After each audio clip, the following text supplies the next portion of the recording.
We have a beautiful person today, Natasha Kitty Kat, all the way from Scotland, UK, United Kingdom. A young legend in her time. She's making waves in the UK European scene, and she's got a great story to tell us. And we like to talk rhetoric bullshit too, before we start, because you know why? Got to give everybody time to, oh, they're coming on. Oh, it's like, go grab your popcorn. Oh, honey, put the kids to bed. It's like, hurry up. It's 7 o'clock. It's 8 o'clock in Europe. You kids go to bed. Get your asses in bed now. I told you get in bed. Don't you come down. Come down between 7 and 9. Don't you come down. Stay up there. You don't come down. And I think I found it's Lenny's Wednesday, Lenny's Day. Wednesday seems to be a good time in the week for people to recap and regather, to come and check you out. This is a good time of night. You catch everybody. You'd be surprised who steps in. You're going to see. Prime time. It's a prime time Wednesday night. We're at 7 o'clock, right after the news. After the news, here comes Lenny on a Wednesday night. It's like boom. But this week, we got a wonderful young starlet who's into Rotary. And what I mean by Rotary, she's not at the Rotary Club. In the Rotary Club, everybody knows about it. No, we're not talking about she's at that kind of Rotary. She's into Rotary. Rotary Club. Rotary. Look at that. She's got a red Rotary mixer. That's some shit. Look at that. Now, let's start right from there. Let's start. See, let's go. We're almost at 2 o'clock. But first of all, quick question. Real easy one. Easy one. Lenny. You're not gonna vinyl or CDs or vinyl or USB sticks? Right. So I've got my answer for this. I love to collect records, as you can see behind me. This is all my stuff, weird and wonderful as it is. So when I'm traveling, I do love playing on vinyl. That would, it's my first love in terms of music. But when you're traveling on the road and you're not got the strongest arms such as myself, it is easier to take a USB. So from a perspective of what medium do I love the most? Well, I collect records, but in terms of when I'm traveling, occasionally I'll take like a bag of a box of 7s or, a couple of 12s. But when you're on the road and you're going from A to B, it's easier, it's the portability. And, I will always love vinyl more. It's my preferred medium. But when you're on the road, I'm not going to lie, I'm going to give it to you straight here. It's easier to take a USB. And half the time I'll just rip the records. So you don't like the idea, like I used to have to do, and all my friend DJs around the world would do the same thing, carry record boxes all over the continents? I have done it, and I realized it's like my back is starting to hurt. It's more the portability, but if you asked me what my preferred medium was in terms of what do I actually like more, it would always be records. But when you're traveling, sometimes for portability, it's easier to, it's easier with USBs, but don't get me wrong, my money's invested in records. That's what I prefer it. So that's my answer to that one. Well, let me give you a bit of an answer to this. Do you like the fact that you don't have to spend the fortune of money to keep up on having new material? No, because, well, to be honest, with me, my record collection, half the time I'm looking back the way. So I'm looking for records that came out in the 70s and 80s. That's like the prime period for me. I love all that. There we go. A little disco, electro. The underground disco stuff, and I'm going back the way. But, so I'm still, there's still that investment in records. That's, again, it's something I collect. It's a very expensive habit. I enjoy it. I blame my father for said habit. It's his fault. He got me into music. It's your fault, Dad. If you're watching, it's your fault. Where's your father? Call him up right now. Get him on the phone. We're going to interview with him. Somewhere, I'd be like, Dad, this is your fault. All this obsession with vinyl is your fault. But yeah, I love records, and I love a lot of modern stuff that's coming out as well. I produce music as well. Okay, so now we're actually at 7 o'clock. We're starting to get everybody in. I want to introduce is you. it 7? Now it's 7 o'clock on the dot. See, this is what's good about it. We give a little prelude to the issue. Okay, everybody, welcome to True House Stories. You saw what we did last week with Michael Gray. We got him sweating. Everybody was stressed out. We were enjoying. I even made him go run in the other room to get his award. I said, Michael, go get your award. Show everybody your nomination for the Grammy. He went running in. We saw his sexy legs, and we watched him go in the kitchen and come back. And he's been working out. He's been getting ready to come back stronger than ever, like all of us have.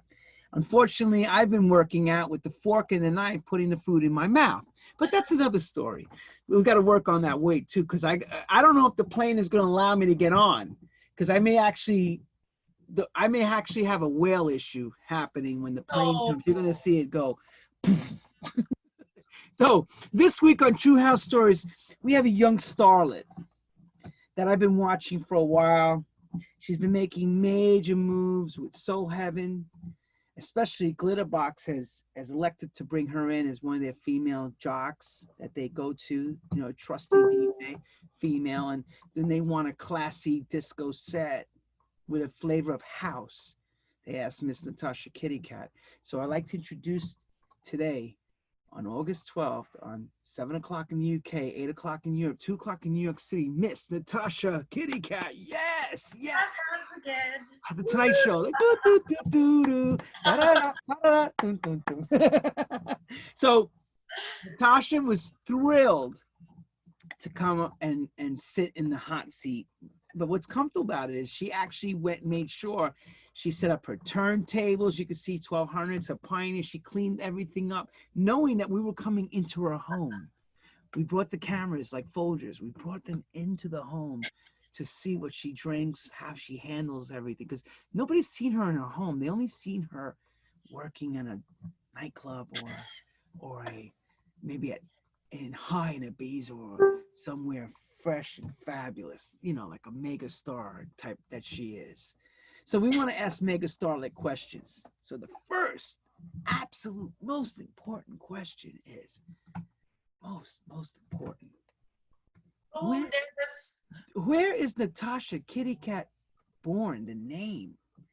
Where does that come from? Where is that thought of? It's such a hot name, Natasha Kitty Kat. Meow.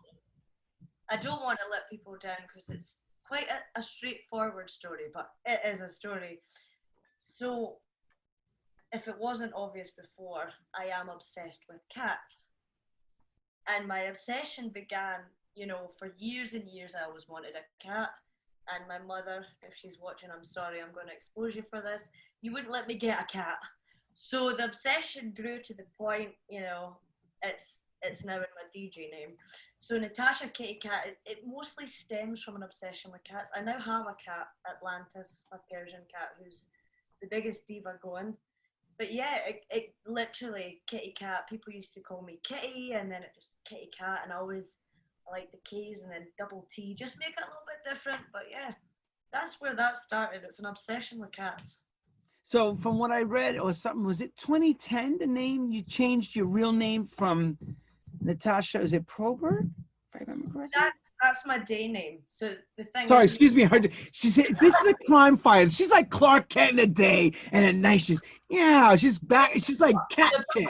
Oh my God, I've been exposed. No, I still use Natasha. It's funny that you say that. So there's times when people will say to me, oh, is Natasha Probert? And I'll sit there and I'll kind of be looking about and they're like, Natasha Probert. I'm like, oh yeah, because you try and separate the I would like you to go get your glasses so you could see us better and get into your IT mode. And I need an IT question. Yeah. My computer doesn't start. What do I do? Right, exactly. What do I do? But isn't that funny? Think about this in a crime fighter. Now, if you were Superman, did not everybody realize that you look at Clark Kent with the glasses on? Did anybody say, wait a minute, that could be Superman? I mean, when Natasha Kitty Kat with her glasses at night, DJane, if she takes off her glasses in the daytime, and we were to call out Natasha Probert, we need you over here. Whenever go, I'd be like, who? What? But you're the kitty cat. You are aren't you Kitty? Yeah. absolutely meow. See, the thing is, it is one of these things, and if I get a booking overseas, when I go to a hotel, I'll have to say, right, what's the name booked under? And if I say Natasha Probert, I'm like, okay, is it the promoter's name? No. Natasha Kitty Kat. Ah, that's the one. They're like, that's an interesting name. I'm like, it's a stage name. But yeah. Yes, on my passport it says Natasha, middle name Kitty, last name Kat. Let's spell it together. K is in kite, A is in alpha, T. T for Tommy, then another T. Well, I've always gotten that question. It would ask me, is Lenny Fontana your real name? I said, yeah, that's the name that my father and mother gave me. But of course, it's Leonardo or Leonard, of course. But you know, legally speaking. But in America, we tend to shorten names. We do that like religiously. If someone's name is Victor, now it's Vic. You know, Anthony's Tony. James is Jimmy. It's like, you know, I think in England they do the same, but nowhere else in the world. You always hear, like in France, if their names are John Jerome Dupree, you must call me John Jean Dupree. I'm like, but you know what, dude? Here's the deal. I'm gonna call you fucking Jean, and go sit down. And So it's a kiddie show. It's a kiddie show. F that. Anything. I ain't gonna go through this. Get that? No, I ain't doing it. Okay. So when did you start? Okay, from what I remember, also I met your dad, and I remember him talking to me. Your father's a big time collector, and your mom, and they used to come out and hear guys like myself and David Morales and Tony Humphries and all. When did you start going out with them? Or I remember him mentioning he had taken you to some of those events over the years. What was that like for you, and when did that really begin? Well, in terms of music being played to me, so from disco, soul to house music, I've been brought up in an environment where that music's been playing constantly since I was little. So that's been what I've known. And then from the moment I could go out and have a drink and enjoy the nightlife with them, my mum and dad always would be like, around Edinburgh, oh, do you want to come at this? Do you want to come at that? Whoever's playing. And I would go, and it's always been this shared experience as a family. So I'm very fortunate in the fact I'm to tell you something. We all love this music. Yo, all kidding aside, I can never see myself going with my mom and dad to the Paradise Garage. A lot of people say that to me, but we're not a normal family. We're not a normal family. What are we trying to say? What are we trying to say? You're like the Addams Family of disco? Are you Morticia? Are you Morticia now? Which one? What's the story? I'm going to market that, Lenny. That's my new tagline. No, literally, you could say the Addams Family of disco. I love that. That's true. I'll take that. Brand it. Get the tree. But yeah, no, like from the minute I was able to go out clubbing, and you know, I went with my mum and dad to different house music events, to, you know, I went to Southport with them, I went to different things, and, you know, my dad taught me how to DJ, he taught me the ropes, he's the reason for this obsession with music, you know, it's been ingrained in me from a very young age, and it's something that we, you know, we share as a family, and it's a great thing that we have that connection. So even, you know, when things get better, you know, there'll be different events throughout the year, such as Southport, Sunseabeat, etc. And we go as a family, you know, it's something that we enjoy. And I'm not like, oh my God, there's mum and dad in the corner. Like, I'm there with them, like, yeah, oh my God, this music. That's the sort of thing, that's the relationship we have. And it's a great thing because, you know, initially when you say to people, yeah, I'm going out with my mum and dad tonight, they're like, you're going out with your mum and dad? And I'm like, yeah. ... And I'm like, no, absolutely, that's who I'm going out with. What do you mean? Is that your stepmom or your mom? No, it's my mom. No, it's my mom. But yeah, no, that's something we share as a family, and it's something, you know, we all really enjoy, so it's good. I remember your dad telling me that I was working on Shirley Light's Fire. I think he saw it and he says, oh yeah, I go to Philly a lot. And I thought he was somewhat American background, but then you corrected me. Can you fill in the blanks, Lou? Because he said, oh, I used to fly over a lot to America back and forth. I don't know if it was for business or it was for record collecting, or he was just a Philly native? I wasn't sure. Both.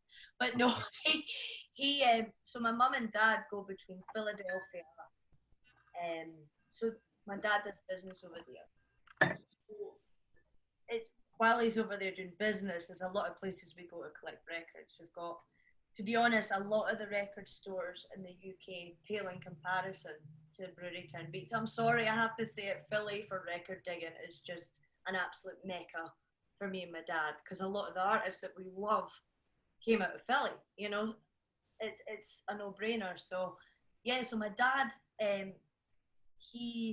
his day job, he's a consultant for the power electronics industry, and his clients take him to Philadelphia. And you know, Philly, it's funny, whenever I go over to visit, Philly feels like a second home. So I've been over a couple of times, but it's got that feeling about it. I really, really, really love it. It's a place close to my heart now, and the records are good. So that's always a bonus. So you tend to shift your emotions to an R&B dance sound, which is basically what Philly International is. Yeah.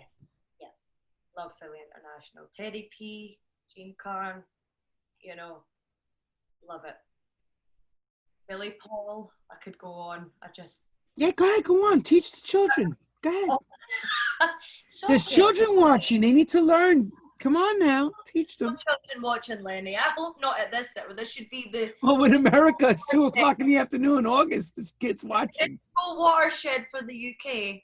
But no, yeah, the Philly, and you were saying you worked with Shirley Lights. Heat You Up, Melt You Down on West End Records is one of my favourite records ever. I think Shirley's just... Oh, she's the bomb. She was as awesome. Fire was a hot record. Right. That was look, when I did that record, I thought about Philly. I was thinking, yeah, and bringing her in, when you couldn't get any more Philly than that. Absolutely. She's a Philly native. I mean, she was on tour with Dexter Wansel and all those bands. Exactly. And the record that you guys done, that was one that, oh God, I love that record. Thank you. I'm not just saying that because I'm on your show. No. I'm glad. No, I know you did, because I heard many times you were playing it, and I thank you for that. No, thank you for the music, Lenny. It's fun. Love it.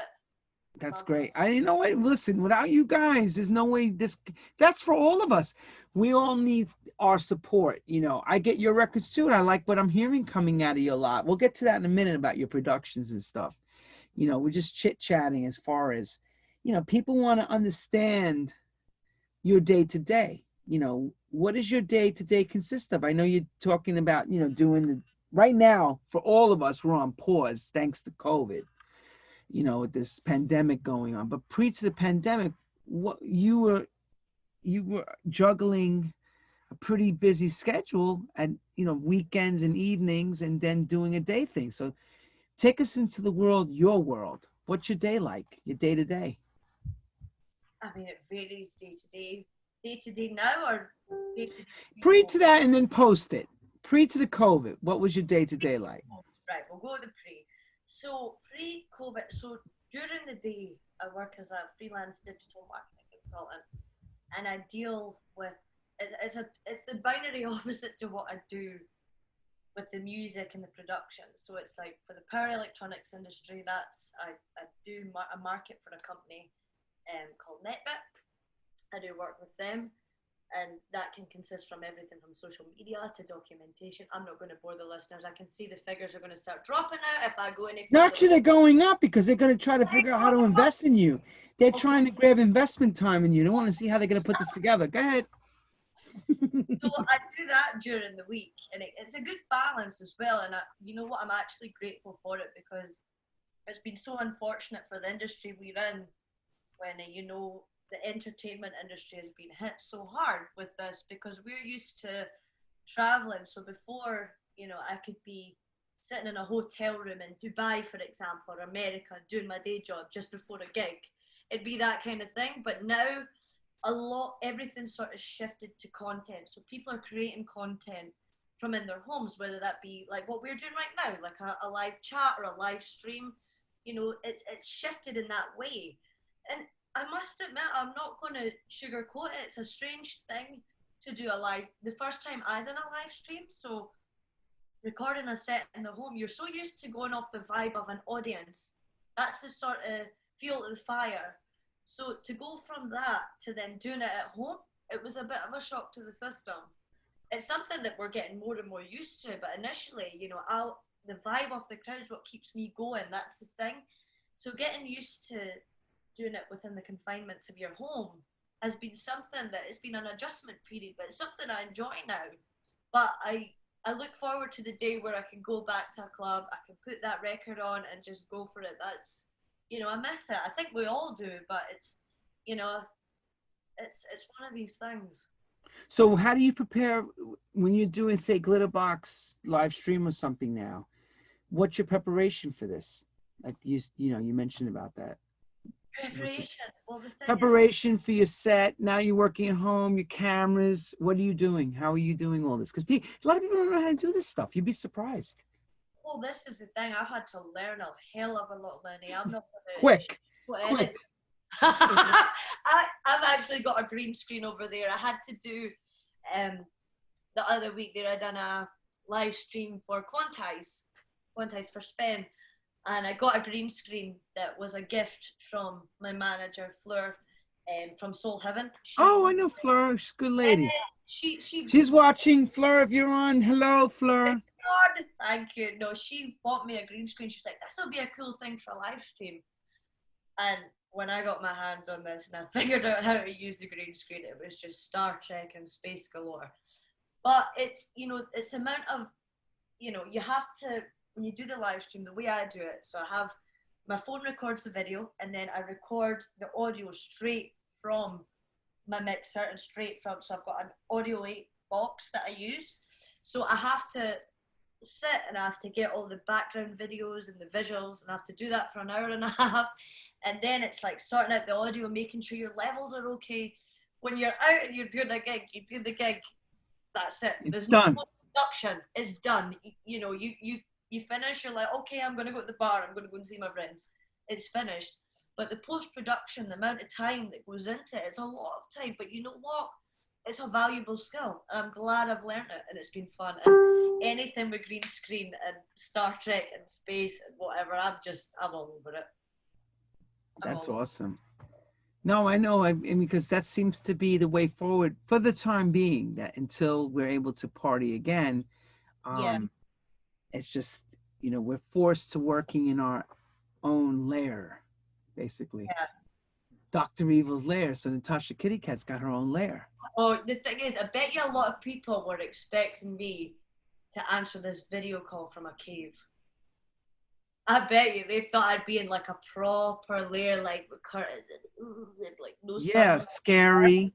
Scary, yeah. That's part of my. But actually, everyone, let me clarify. I asked her to put the lights on so we can really see everything.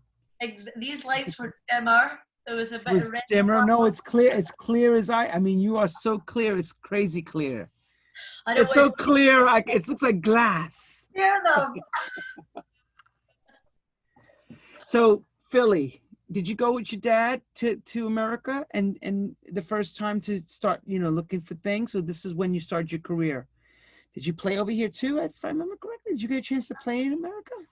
What I've played over in Philly. So when I was starting out, before I had my first gig, it was actually, this was after my 21st birthday. I'm now 29, but my 21st birthday, I remember my mum and dad took me to New York, and I went.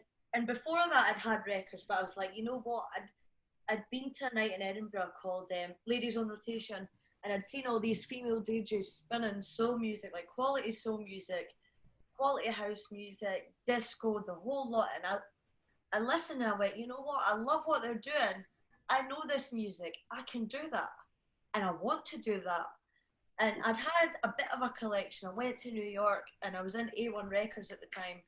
And I kind of went mental and just bought, honestly, the whole, I think, you know, 3/4 of the stack was Teddy Pendergrass, I'm not going to lie. And there was just so much stuff, and I brought it back, and I had my first gig. And then from then on, it was an all vinyl gig was my first gig. It was all records. And from then on, I never looked back. When I started out, I would only play on vinyl. And then I was like, no, I need to adapt because the traveling and the weights of stuff. And I'm not the strongest person in the world. I'm like, I've already got a suitcase with hair stuff and makeup and outfits and God knows what, and then that on top of it. But yeah, it's just been one hell of a ride. But yeah, that's how it started in New York. Came back, and then I've been over to Philly a few times with my mum and my dad, and the record shops over there, as I previously stated, are just Rudy Town Beats especially. Oh, love it, so good. And the guys, the thing is, like when we go in, the guys see me and my dad coming in, right? And they've got a record player. So if any of the guys from Brewery Town are listening in, you know what you do. So they will wait for us to come in and they'll get an awesome like boogie record or disco record and they'll just put it on in the background. They're like, oh, this one. And me and my dad will be like fighting to see who can get it first. Like the two of us are like, oh my God, I want it. Or have you got 2 copies of that, you know? But they see us coming and they know how to do their job, because the minute we walk in, we walk out with a stack like that up the road. But yeah, it's great. It's great. It's incredible. It's a great thing to be able to share something so wonderful, the gift of music with your dad and mom. Yeah. It's incredible. And then also to be advocates to push you into this DJing thing. It's pretty amazing too. I'm very lucky, you know what, my mum and dad, like the thing is, they're my mum and dad, but they're also like my best friends. We're a very, very close family. And to be able to share the music and do these things together, it's quite special. When did you feel it was time to step into the recording studio? So that, in terms of fighting goes from the disco, now she wants to actually go in the lab. Into the lab. No, but what happened with that really, so it goes back to DJing and playing records out and listening to records and going to myself, you know what? Imagine the feeling of being out there DJing and playing something you've actually produced yourself. And that was my key motivation. And in terms of learning, I spent years in the studio watching and observing engineers, watching how they done stuff. And then I went into education with it and learned. I went on an advanced course, how to do production. And from there, it's a constant learning curve. I'm still learning. I'll always be learning. But it's one of these things that I found to love just as much as the DJing. You know, creating something and putting it out there and actually DJing and then putting on something to a dance floor that it's your creative output and you're actually getting to play that to a crowd. That's a special thing. It adds another layer to it, and I find it really special. It's something I love doing. I love it. I'm a creative person and I love music and being able to do that. It's something I've had to learn. It's not something you learn overnight, and it's a constant learning process. But my God, I'm so glad I did learn the production side of it. So when you're out with your cape and fighting crime, what's your door of exactly? Where are those glasses? My pointy glasses. Yeah. Through there. Go grab them. I'll go grab them. Grab them. Go ahead. I'll go grab the pointy glasses. I want everybody to see this. See this so everybody can see what I'm talking about. Now you see that she looks like Clark Kent during the day, and when she comes out at night, you're gonna see what I mean. And tell me if you can recognize that it's the same person. The woman that steps behind the decks. It's pretty cool. I actually see some really good people stepping up, and I'm glad you're all spending your time on Wednesday, Lenny's Day, True House Stories. And this week we have Natasha Kitty Kat. And I'm going to ask her some more questions when she comes back. But notice how she has, if you notice, she has a rotary mixer with an isolator. I'm going to make her put that on later and show you how she DJ. Whoa! There she is. Look, to everybody. There she is, the crime fighter. Look. Her glasses. Ready to fight crime. Catwoman 2.0. Yeah, these are the glasses. The famous glasses. Who are the maker of the glasses? To be honest, I'm not going to lie to you. It's not inexpensive.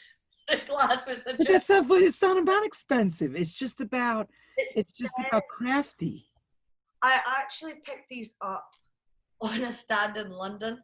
I was down in Camden years and years and years ago, and I seen them, and I was like, they are me. The point, just the points. Red, favorite color, as you can see with the mixer as well. I love it. I love red. Red means hot. But that's them. Yeah, no, we see them good. They're not any fancy make, but you know what? So see where William Shatner is? Put them right up on the Tannoy. Put them right up there. Where Bill Shatner go. Yeah. There's Bill Shatner, everyone. William Shatner, Captain Kirk. That's another one of her loves. She's a big Trekkie. She's a Trek nut. Jim, I just can't give you that power you need, Jim. I love Scotty. And I've got the accent for it as well. Love it. So where were we? And I was just telling all the fans and people viewing us, she's got a red rotary mixer, but I'll have you touch it later and you can step behind there. I'll make you put a record and show everybody how you work the isolator. She gets extra power from the isolator. So, production. I've gotten some of the records. They're really good. Not everything I'm going to like, but that's the same with me. I put a lot of stuff. You're not going to like everything. And if you sat there and said to me you did, I'm going to say you're a liar. Because even with our best heroes, we don't like everything they do, but we do like certain records. So, what is your production door of choice when you're behind your laptop, or what's your setup, what you're normally working on? So I use Ableton for production. I have a MIDI keyboard. I use a lot of VSTs, you know, and to be honest, and I've said this previously, when I go to make a record, I don't think, right, I'm going to make a house record or a disco record. I will just go, and it's whatever I'm feeling at the time or whatever I'm thinking about. That creativity will just pour out into it.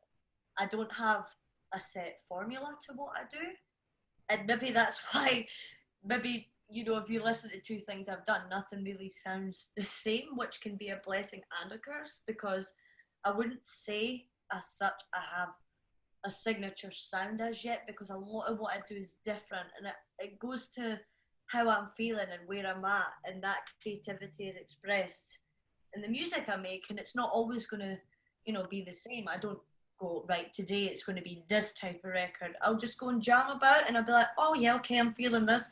Oh no, I'm not feeling that, you know, and on to the next one. It's that kind of thing, you know, how I'm feeling and what's going on around me has a direct impact to what I create. That's, you know, that's somebody's asking me, you know, a couple people asking me, I keep talking about your dad. They're wondering if David Mancuso is your father from the Loft or something. They keep saying, who is this? Is her father famous? Because they're wondering, you know, they hear about me talking about the records and the shopping and him jet setting, and they're saying, is it somebody real famous like Froggy, DJ Froggy? It's like, so can you please introduce your dad? Because people are asking me, who is her father? They want to know the name of your dad. Dennis Probert, and you know what? He's a name that, and I'm not just saying this because I'm his daughter. Dennis Probert, go ahead. Dennis Probert, and honest to God, the guy, he's taught me everything I know with this, and in terms of record collection, it's just unbelievable. He's got good taste. I won't lie. He taught his daughter very good. I'll take that. I'll put take the bones. Gave her good bones to work with. It's not like you said, you know, not like he said go. Bobby's agreed with you, Lenny. He gave her the right stuff. He gave her all the right tools. Yeah, absolutely. To go forward with. Yeah, no, the thing is, my dad, it's funny, you know, like even this year for his birthday, me and my sister, you know, she's not into the music. I am, but the two of us, and she was like, oh, what can we get Dad for his birthday? And I was like, oh, it's this record, One Monkey Don't Stop No Show. And it's a rare record. Is it Jesse Rogers? I'm sure it's Jesse Rogers that sings it. and it's this rare record. And I spoke to his friends in Philly that they run Universal Cave, and they've got a record store as well. So they've got a label and they've got a record store that they run. And I says, listen, guys, you know, my dad's birthday's coming up. Have you got anything he'd really, you know, something that's his vibe he'd really like? And they said, well, what about this? And the minute I heard it, I went, oh my God, yes. And from the minute my mum and dad were in Cyprus, they've only just recently been able to come home. We were all separated for 6 months.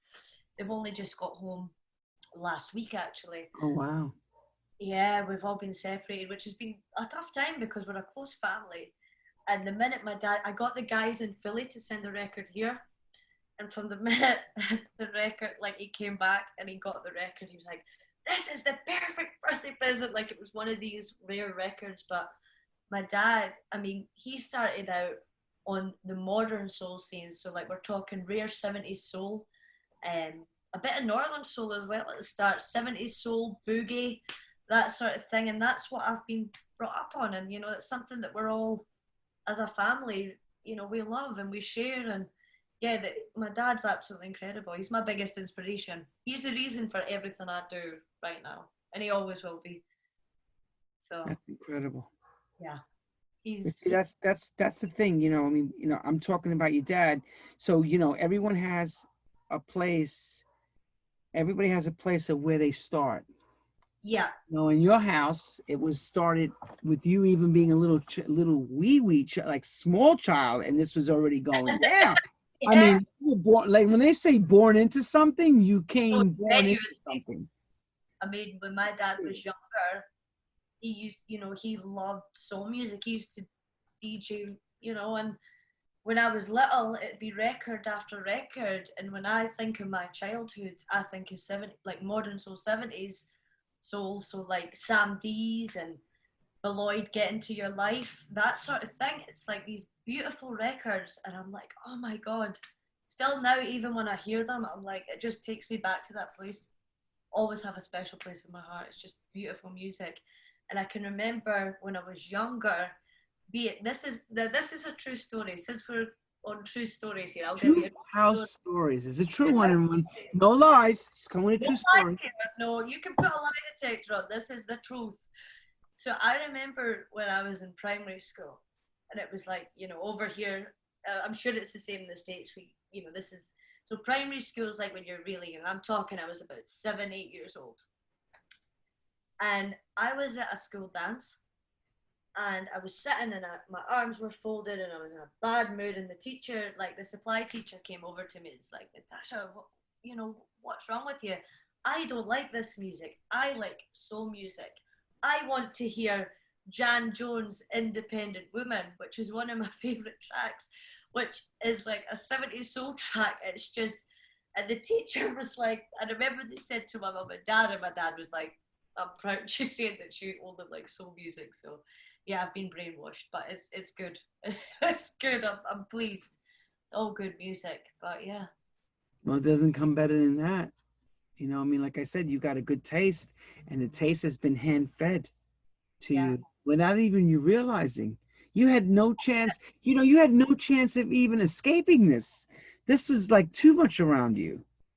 Yeah, no, the thing is as well, so I have a younger sister, so her music taste is different, but there's times even when my dad will play certain songs that he would play when we were younger, and she'll even go, oh, I remember that, and I see like a little glint in her eye, even though it's not the music she likes. I'm like, you remember that. So it's good. Something we share as a family, you know. That's good. What's the dreams for you at this stage of your life? Like, what's your dream, you know, as far as this music journey? What are you thinking? Like, what do you want to try to be able to say, hey, I did this, and I was, you know, I got a Grammy or whatever. You know, for some people it's winning a Grammy. For some people it's to be just well known. You know, what is that dream of yours now that you're in this? To be honest, where I am even at this hopefully early stage in my career is more than I could have ever dreamed of.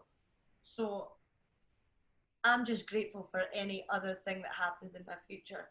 You know, I always say, if you're enjoying what you're doing, people are enjoying what you're doing as well, and you know, you're being true to yourself with your creative output and just enjoying and meeting new people across the globe. I already feel, you know, I've done more than I thought I ever would. I always strive for the top and I want to keep going with what I'm doing. But if the journey continues as it is, my God, I'm more than happy. That's the way I see it.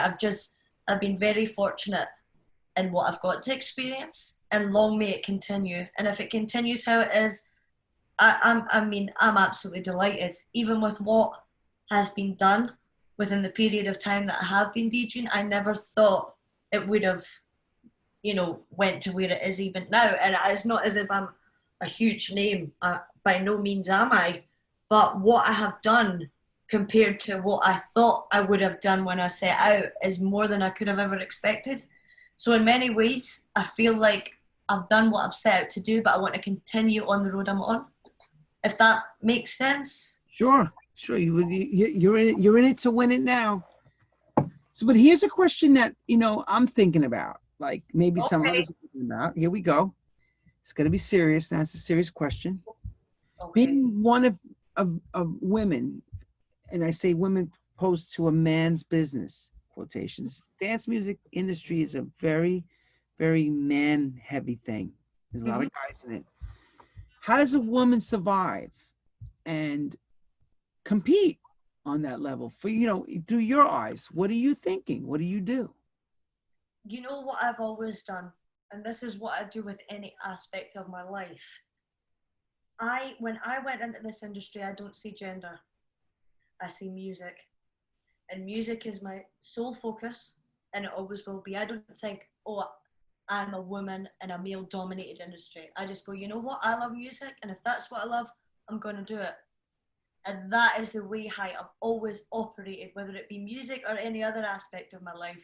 Even, you know, previous job roles I've been in, I've worked for like manufacturing companies that have been basically like boys clubs, but I'm like, you know what? I'm going in there because that's what, you know, at the time I was going to do. It's not what I wanted to do at the time, but I had to. And, you know, if you have a dream, if there's something that you want to do, I would never ever let gender be a barrier if that is something, you know, and I've never seen it in those terms. I'm like, I love music. This is what I do. My only competition is myself. I'm not, you know, there's no point comparing yourself to male DJ or anyone else. Just focus on yourself and just go forward. And that's always the way that I've coped with it. And, you know, I've been fortunate enough to be born in a household where, you know, it's not been like, oh, a man's at the top and a woman's here. My family has always been equal and balanced. So maybe that's why I have the mindset that I do. I'm like, you know what, I don't look at gender with these things. I'm like, right, well, I love music. This is what I do. I'm going to do it. And that's just the way I've always operated. Good. Well, you know what? If you were to tell another woman came to you and said, listen, Natasha, I want to be just like you. I want to be a success. You know, where do I start? You know, I know how to DJ. Well, what does it take? What do I got to do? You know, that's how people see us. You know, they want a piece of the action. So what do you tell somebody? What do you do in that case? Well, you see, the first thing I would say is learn your craft, own your craft, and don't let don't let other people hinder you. Go on your own journey. Don't compare yourself to other people. There's no point in doing that. This is your journey. Learn your craft, go for it, and do not feel, because it's a male-dominated industry, don't let that hold you back. If you want to do something, go and do it. I can remember, and this is no word of a lie, being at primary school, and I was always a bit of a tomboy. I've always liked geeky stuff. And I remember even in primary school, I had a skateboard. Right, I used to love skateboarding when I was little. And I remember one of the boys in my class says, you can't skateboard, that's a boy's thing, you're a girl. And I was like, well, no, I want to do that, so I'm going to do it. So I've always kind of had that in me, but I know a lot of people, it can be an overwhelming thing. But you know what, if you want to do something, go and do it. Just do it. Don't worry about other people. That's how I live my life now. You know? Vigilance. I wish I had. I'd be That's what makes a crime fighter. Now let's make something very funny for everybody. Lately, we've been watching Black Lives Matters. We've been seeing everybody protesting around the world, which is a very serious moment right now. Women's lib. Women have stepped forward and said, I've had enough. But here's a funny one. I've been watching famous DJs' names like Black Madonna. Black Madonna, this white chick that plays at these big festivals. Well, I'm going to say it, is crashing trucks and cars in her set. I don't get it. God bless her. I'm not going to say it in a bad way. I've heard her play, and I just sometimes I don't understand it, and I've seen other people write real vile stuff about it. Mm. Two parts to the question. Okay. Should Black Madonna change her name because of what's going on, Black Lives Matter, and using Black names? And should she learn how to learn the craft? What I would say to that, I think, and this, you know what, I get this from my mother. I speak very candidly. I'll always speak what I think. In terms of name choice, I always think, you know, her name choice in general would never have been one I would have went in the first place. But she's changed it now, and give her due, she's changed it. In terms of her with her craft, I've never heard her.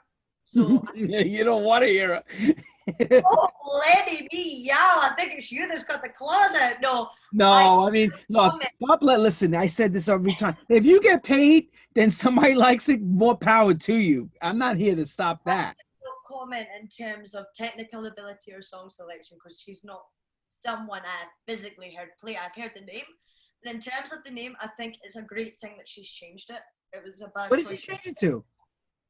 It's the Blessed Madonna now. Oh, now it's the Blessed Madonna. Yeah, I didn't know she changed it. Oh, wow, okay. yeah, it's changed.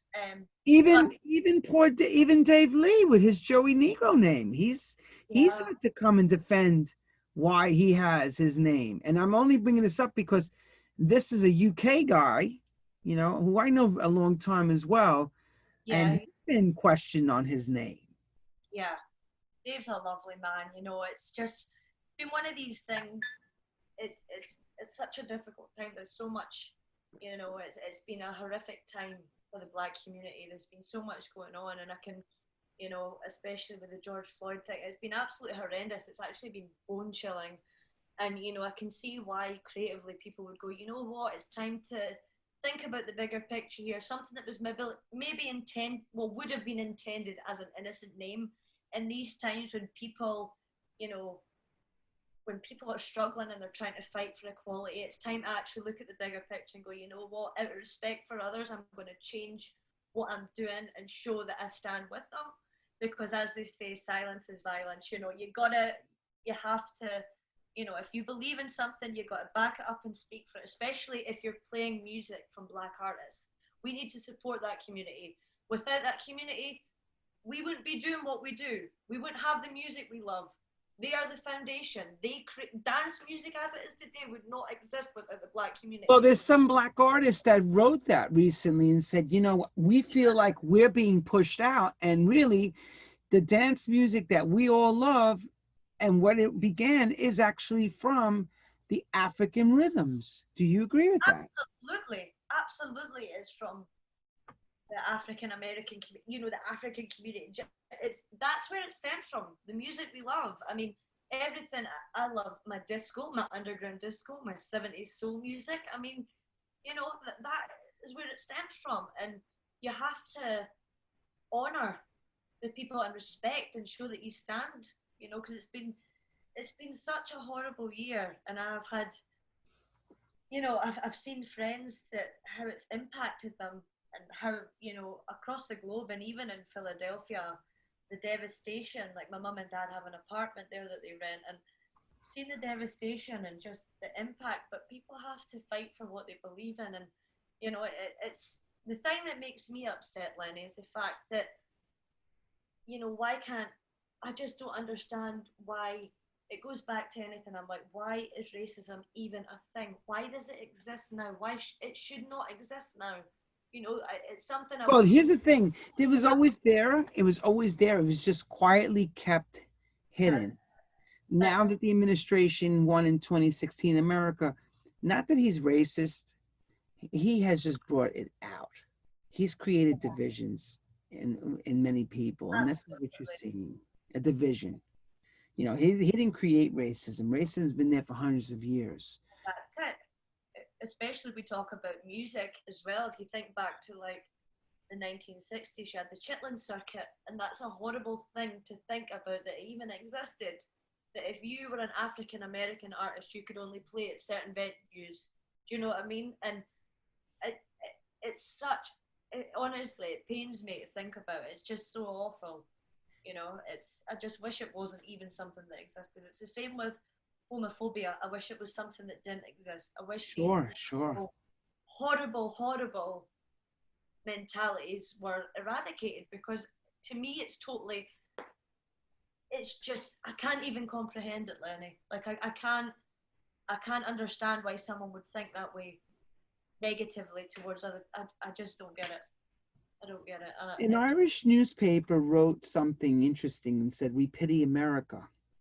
The first time in 200 years that Americans and the Americas have, the United States has been, Europe and the UK is pitying us. What's your view on the news coming over as far as our virus situation and the deaths and everything? How do you see it from your viewpoint? To be honest, I don't think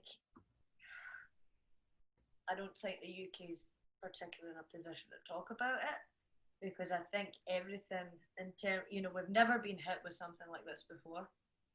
Well, within my lifetime, certainly, it's I don't think anybody's been hit with it. we're going to go back to the plague and whatever, not within my lifetime.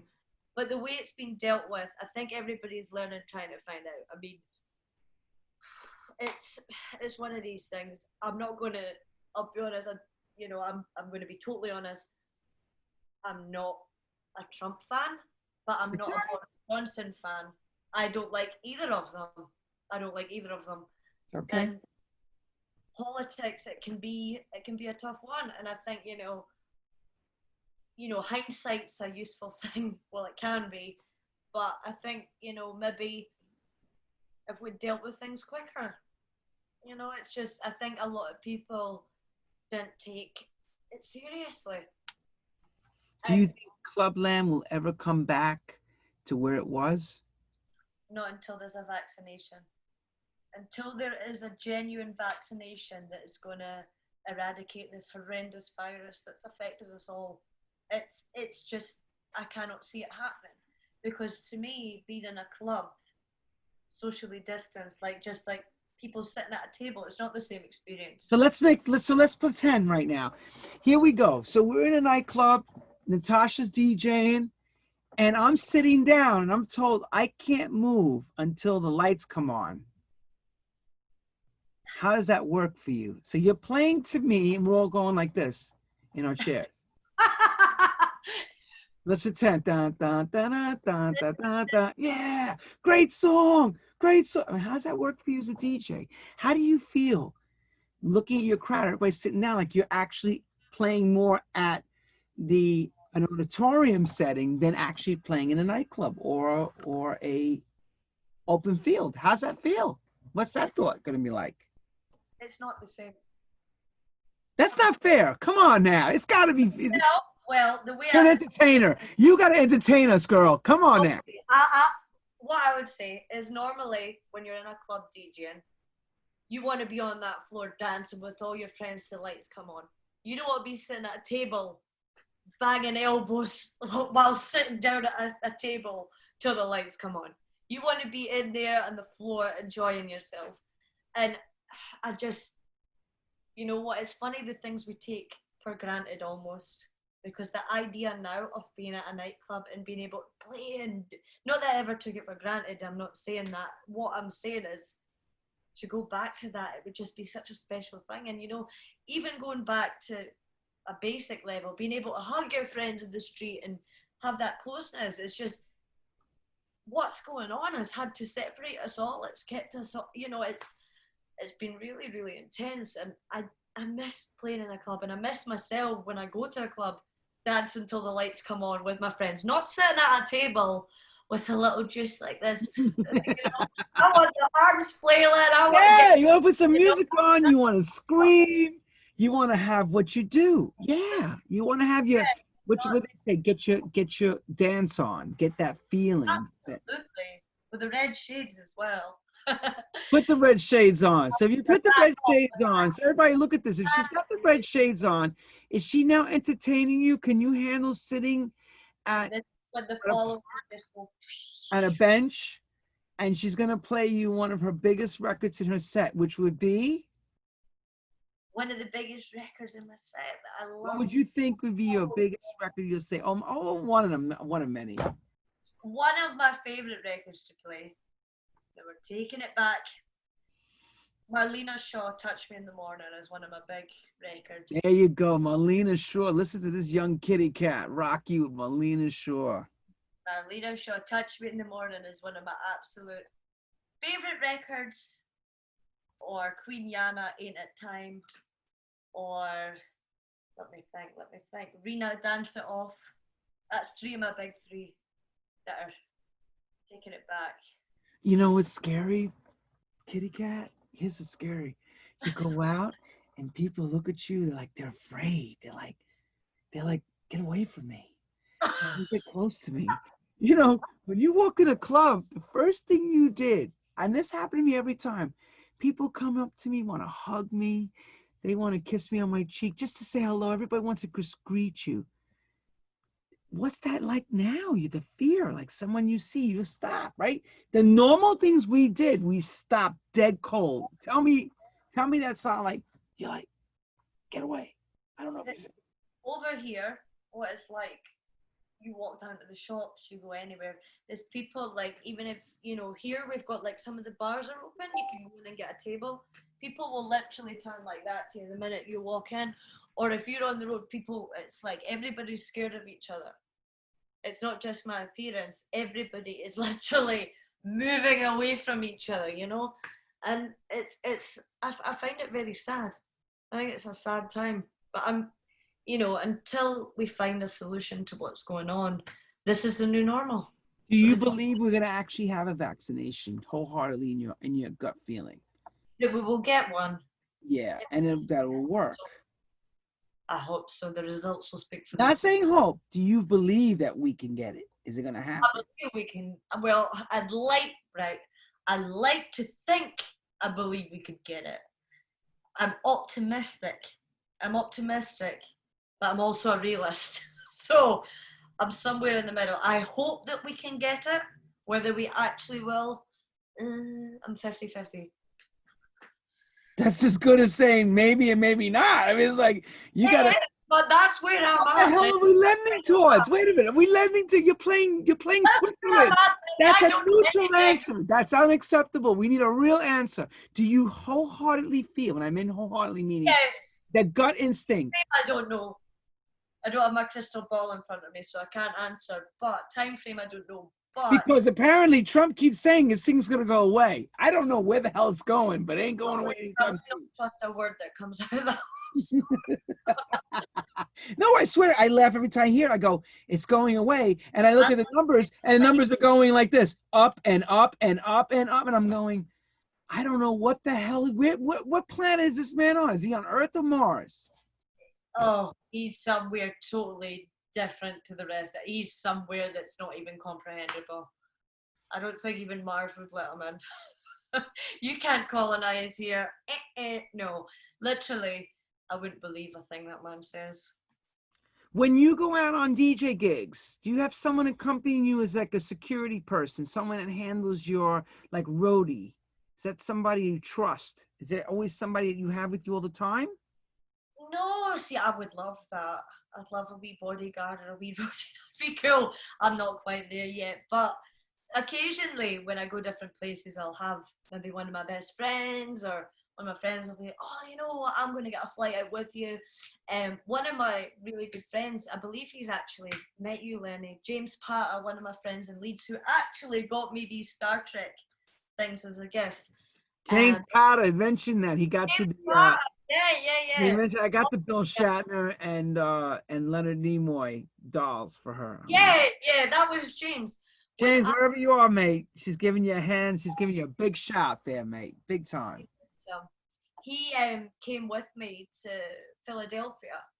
I was in New York, then I was in Philly, then I was doing a gig in DC, and he came out with me. He flew out over, and we made it like a holiday. And oh my God, we had an amazing time. It was fab. Disco in DC. If my DC friends are listening, the disco in DC is strong. Where'd you play in DC? Who'd you play for?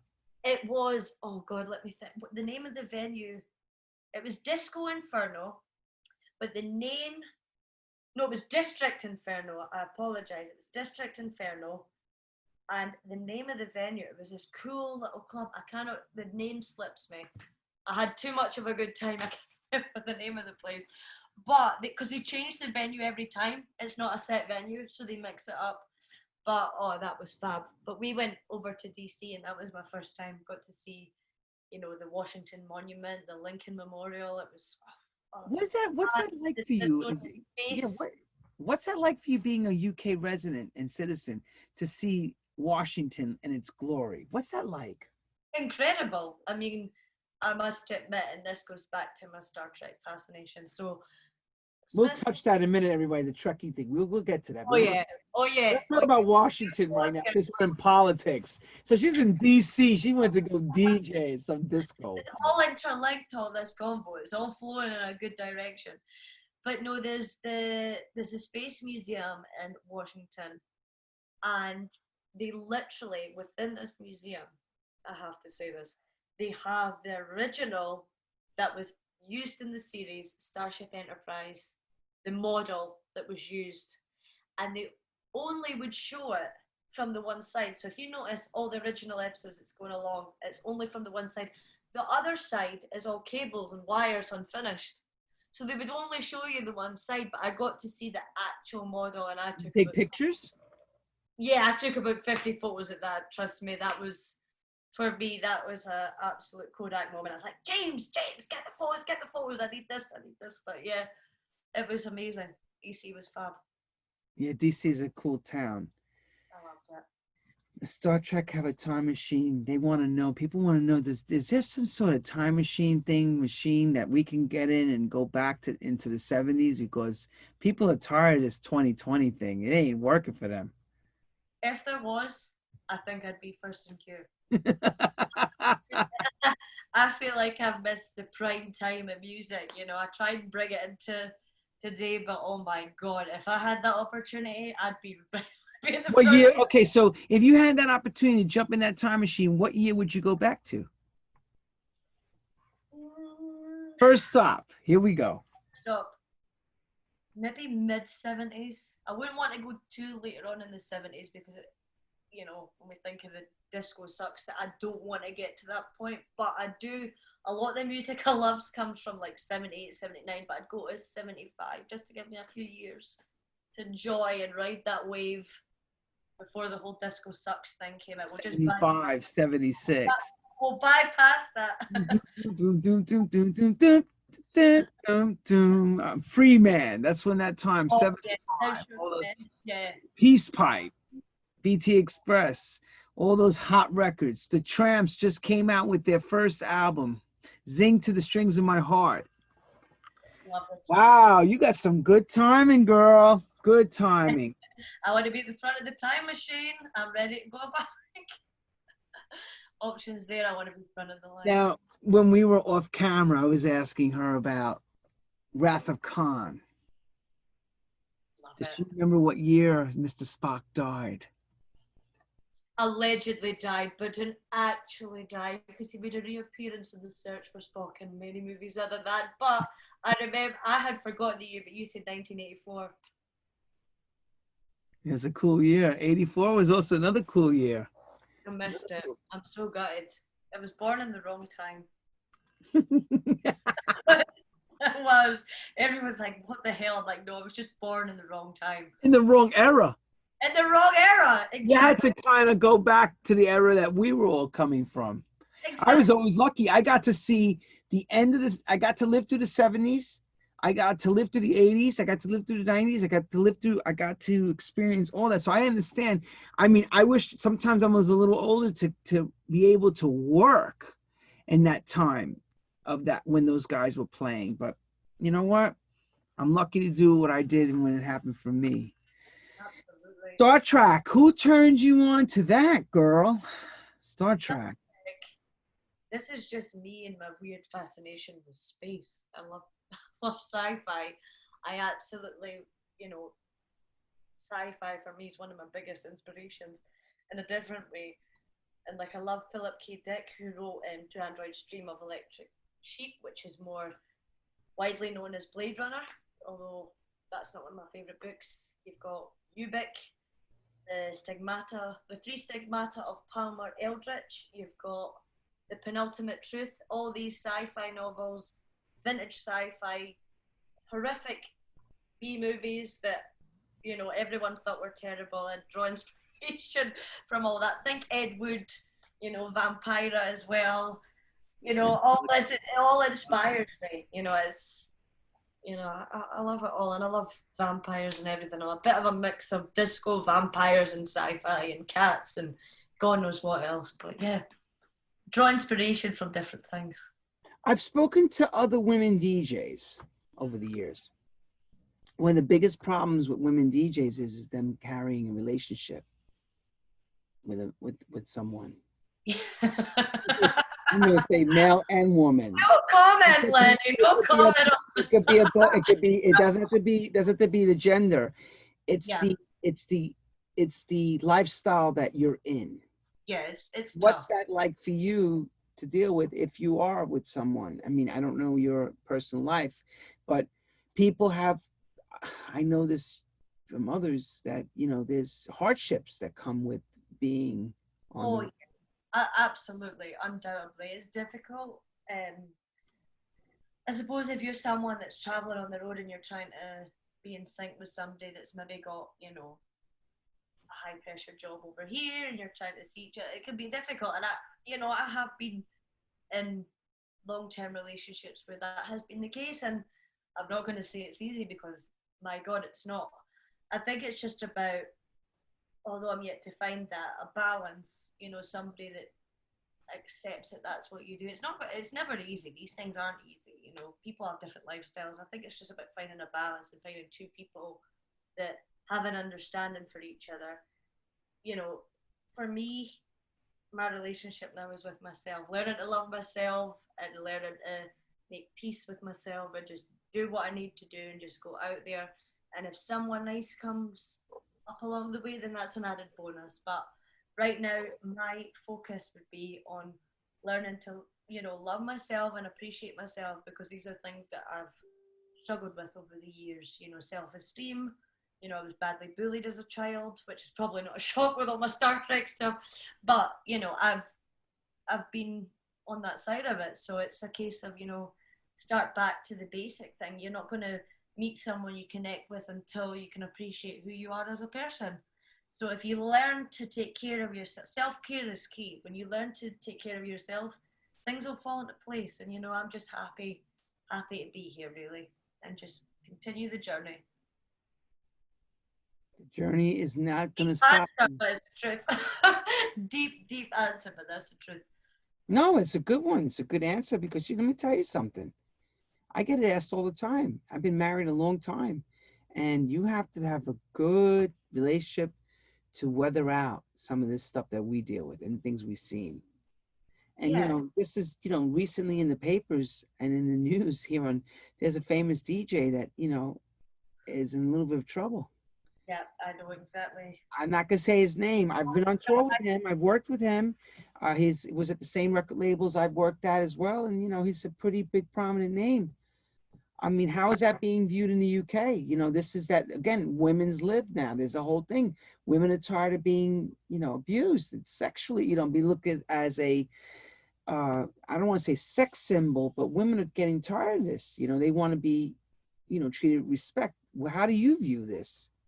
I know you must have been shocked, because I was when I saw the news come over. No, yeah. You know, the thing is, there was an element of shock, but to be honest, there's so much stuff that's coming into light now that before would have maybe been covered up or brushed under the carpet, and now all that stuff's being brought to the forefront. In terms of how women are treated in the workplace, you know, it's, if you actually even look back to films, for example, in the 1980s, women in the workplace, you can even feel that sort of, there's things that you look at now, you go, oh my God, that's inappropriate. But we're moving forward, people are moving forward. We're trying to empower ourselves, you know, and the way I always say to empower yourself as a woman is just to see yourself equal to a man. Don't see yourself as, you know, do what you want to do, be who you want to be, and don't let your gender hinder you. Just see it, you know, just go for it. That's the way I see it. But times are changing, things are moving forward. If you look at how things were, even though I wasn't born in this period, even back to, you know, the 80s, there's some, you see, I'm trying to think, is it Working Girl? You see some of the stereotypes in an office and the way women were treated and stuff, and you look at it, you think, my God, it's wrong. But things are moving forward, you know, because women have been sexualized for a very long time, and even in representations in media, it's been a constant thing. Not, you know, men haven't been represented in that same way as women have, and that's just a fact of the matter. But things are changing, people are more conscious of what's going on, and it's just about, you know, in these times, just feel strong in yourself. It goes back to just be content in yourself, and just, if you want to do something, keep going forward. It's the main thing. Yeah, that's pretty much it. I mean, we wish the best for this person that is now waiting for a trial, but you know what? There's going to be some things that to be Truth will prevail. So whatever it is, the truth will prevail. Oh, I believe that is always the truth. The truth shall come through and set you either free or put you away. That's right. That's the Somebody asked me, have you ever been, when you were in New York, did you visit where Studio 54 was? I did, with as well on that same trip, James Patta, my friend that got me my beautiful Star Trek, the two figures. We went to where Studio 54 was, and we were fortunate enough, there was something on at the time. One of the guys let us in the door and we got to see inside, and I tried to think back in my mind, God, imagine being back in that time, the decadence and the whole shebang. I would have loved it. I would have loved it. I would have loved to have gone to Studio 54. You can comment on that. You would know. But I don't think you would have loved the music, because it was very commercial, the music for that type of crowd, more on the wider side of the music sound. One thing I would have loved, I know that the first, now you can correct me if I'm wrong, but the first ever track played at Studio 54 was Richie Kayser, Devil's Gun. As far as I've researched, maybe I'm wrong, and if anybody knows the correct answer and I'm wrong. I wasn't there, so I don't know what Richie played. That's just Devil's Gun. CJ. I was at a club called Pillows and Sheets, everyone. That was at my mom's house on the second floor going to bed. What clubbing was I going to at that age? Come on now. But my uncle and them were going, they went out to studio and they went to Odyssey 2001. So I was hearing the music they were buying the records. Like Cathedrals was a big record I used to hear all the time in New York, DC LaRue. Yeah, love that tune. So it's very possible that Richie played Devil's Gun. It would have been cool because it's a long version, and he probably would have played it and then ran on the dance floor to listen to the sound system, because Richie played another club called Hollywood. So he was a very, very Nicky Siano told me many times that Richie Kayser was very technical. Yeah. Very technical. He mixed flawlessly through the night. Even when I heard the tapes where he had those nights where was like New Year's Eve and you can hear him flubbing. When you look at the pictures, you go, I understand why. He had Diana Ross, thousands of people in the booth, and that's another thing. How do you handle that? Richie Kayser studio, everyone wants to be in the DJ booth because everybody knows that's the center of the attraction of the world, the DJ booth. Center of the universe. Right. In your world, it's the con. So you have the con. Do you allow a lot of people in your con? What do you do? If it's What my do you close do friends.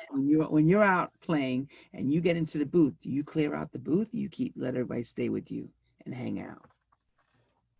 And like good. If folk are bringing good vibes, they can hang out. If people are acting like drunken twats, excuse my French, It's okay. out the booth. But if, you know what? If you're just enjoying yourself, having a good time, you can come in the booth. As long as you're respectful, don't put your hands on the equipment, then we're cool. You can join, more than welcome. It's when Has you get anybody ever said to you, like I asked Michael Gray the same question, and I've had this many times over the years. Someone, you got the place rocking. Let me set it up for everybody. She's got 1,000 people screaming. She's playing Devil's Gun, let's just say. oh yeah, absolutely. And the place is going nuts, hands in the air. And someone comes in and says, excuse me, hello, you got anything good tonight to play? What do Do you you know do what with I would that? say? If you don't like this, darling, there's hundreds of other clubs in the town that you can go to.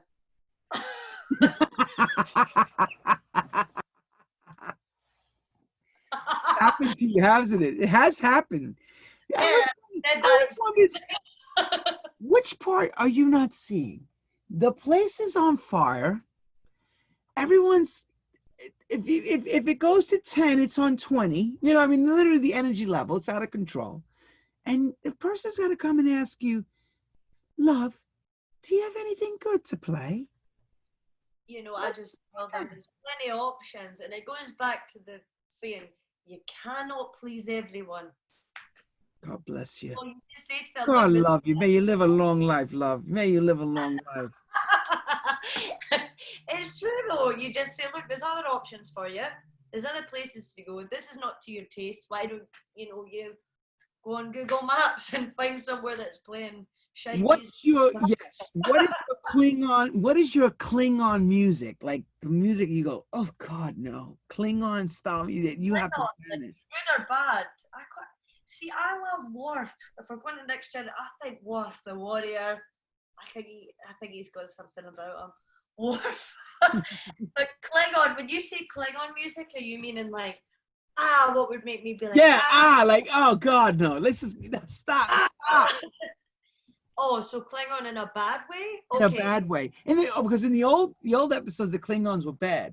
Later, in the second generation of Star Trek, they became partners and worked together. No, but generation one, the original ones where they had the guy come in with the lights with, yes. Question: do you feel okay? Do you know where the gold is? You know, like that. The old generation, the three lights. The guy answering. Go ahead. Oh, for me, it would be popular music now. Oh my God, no! Like, do not like. I could not even tell you half the names of these people. Like, oh God, when the radio comes on in the car, I have to. Oh, you talk about commercial pop music. Oh, okay.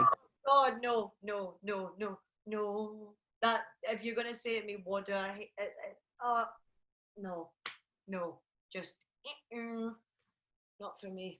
You've been watching Netflix a lot? Yes, I have. Have you watched any documentaries that you can share with us from music that maybe inspired you? Did you watch? Because I know you have plenty of time on your hands lately. The thing is with Netflix, like one of my other loves is true crime. So I've not, in terms of music documentaries, I think that there's a few good ones on there. I've just not. Okay. So you need to learn something, girl. Here we go. Tell me Everybody get your pen and paper out. Go watch Teddy Pendergrass story. That's old. I've watched it. That's through HBO. I'm sorry, that was through Humbox. So I think Netflix plays that. But the Quincy Jones story is the bomb. See, I have that on my list. I've just been so. The Quincy Jones story is absolutely incredible. And to take you from another part that came through, I saw, which I love, Frank Sinatra, the Sinatra story too. Just to watch how that era made music and all the politics. Absolutely. All the external factors and how it influenced the music. And oh God. See, I love music documentaries. I just think during this lockdown. And Chicago, the band. Chicago. Oh yeah. Bah, bah. And they even talk about how they did Street Player. Wow. And Street Player is one of my favorite records, Disco, Phil Ramone production. Yeah, it's classic. So make sure your children tune into Netflix and check all that out because there's some good stuff on there. I know some of you are bored at home and not feeling the clubs. And tell me, what are you thinking? Like, I dream that this club is going to happen. Michael Gray was telling me a story, and this happened to me. Has there ever been a moment where you're playing a record and you forget which pioneer is on, and you hit stop and everything stopped while you were playing? Has it ever happened to you in a live set? Oh yeah, I think anyone that says it hasn't is talking. Because it's happened to me almost every set. I always do it. You know Oh, why? Because you got 10 people going like this to you and you're playing bartender. And then you're like, wait a second. A lot better now. But that has happened to me. I'm not going to lie. There's been many. What'd you do? What'd you do when it happened? What'd you do? I remember. Problem is with sticks, you can sometimes link them. And I remember this is years ago, but I remember going, oh, I'm going to lift that out. And yeah, it was the one I was playing. I think everybody's done it. Anyone that says they haven't, and I'm talking to people at home, they're lying. We've all done it. Anyone that says they haven't, they're lying because we've all done it. I don't do it now though. I try not to. I've not done it now. So what? Mistakes. That's why I don't do it now. You learn from your mistakes. What was the big mistake you made? I lifted. So there was a time I was playing, and the USBs were linked. I think it was just a moment of madness. It was a moment of madness. We'll say that for for the screen. And I lifted the stick out and that was not what I was meant to do. So the key to the story and the moral of the story is just keep both sticks in and just play USB. Don't link them. Just keep them as they are. How important is seamless mixing in the night for you? Do you care about being perfectionist, or do you care just about getting in from one record to another and making that rush happen? Me personally, or if I go as personally for you, we're talking to the Kit Kat with her kit. Kit Kat. For me, Kitty Kat. Well, when I play, I like to take risks when I play. So a lot of the stuff I will play, because I have this love for underground disco, will be unquantized. So I could put, you're talking live drummers here, and not everybody's going to be on the beat. So for me, first and foremost, play good music. But I like to be technically good as well.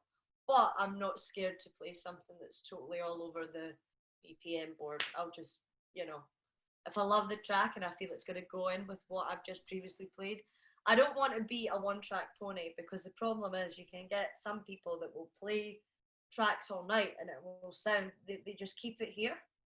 I like to go here, here, here, and everywhere. That's the way I like to go on a journey. So is it more for you to tell a story? Your stories, yes. What's the story based? Are you preparing for this story, or is it just something that happens when you walk in? Happens. It goes by, the crowd, what I'm feeling, stuff that's, tracks that are important to me, things that mean a lot to me. Just from that perspective,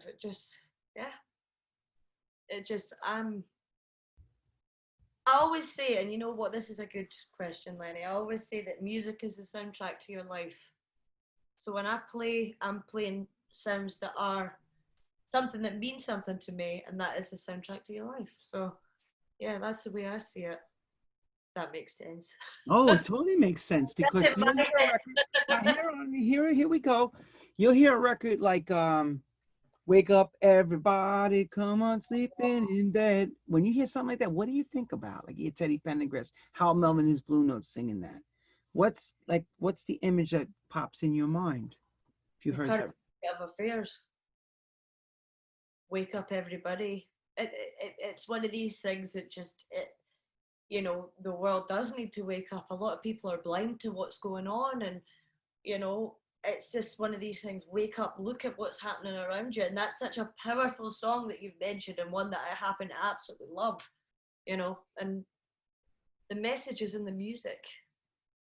Yeah, I It's know. especially relevant right now because we're in trying times, and what better song, wake up everybody, because we do need to wake up. A lot of people are just so zoned out. They're glued to their phone or they're glued to social media, and they're not actually awake to what's going on in the bigger picture. They're only stuck in their own bubble. Well, here's the deal. I think with COVID, I think COVID taught us that we are not in control of anything anymore. Exactly. It's given us People thought they were in control. People thought they were in control of their lives. They've just, I think they realized, people realize on the ground zero, that you're really not in control. No. See, that's the thing. People always, if someone had said to us, like, even last year, by this time next year, you will have to wear a face mask if you go anywhere. Everyone would have been like, "What? What are you saying? That's not going to happen." And look at the state of affairs now. That's a new normal. We've had to reset and readjust and start again. That's, it's the way of the world.